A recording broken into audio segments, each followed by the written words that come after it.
Hello everyone, correct answer for this is 148. So let's see how we'll do the pairwise comparisons for this. So in the pairwise comparisons, what we will do, we will compare numbers in pairs. Compare numbers in pairs. So we have 100 numbers, so basically we will have 50 pairs, right? Now from each pair, we have to calculate how many total comparisons we are doing. So from each pair, first we are doing one comparison to find the smaller and the larger element, right, out of the pair. So basically we have 50 pairs, so we are doing 50 comparisons over here,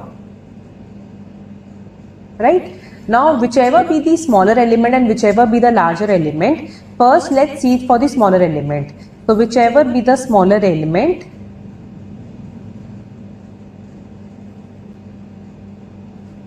we will find minimum of all the smaller elements that we'll get. So basically out of the 50 comparisons that we are doing over here, we'll get 50 smaller elements and 50 larger elements. Now we have to find the minimum from the 50 smaller elements that we have got. 50 smaller elements.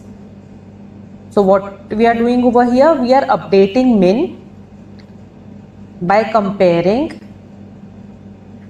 whatever be our current min with the element that we are comparing with.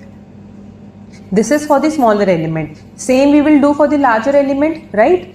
Find maximum from 50 larger elements, right? So basically here we will update max by comparing whatever be the current max and whatever element we are comparing it with.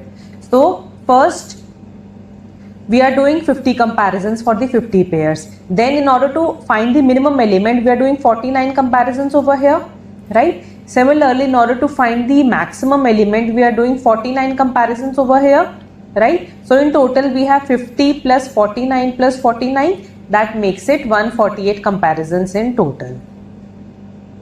We can also prove it mathematically. We can prove the optimality of this by using a mathematical formula also. So it says the minimum possible comparisons for finding both the minimum and maximum in an array of n elements where our n is even.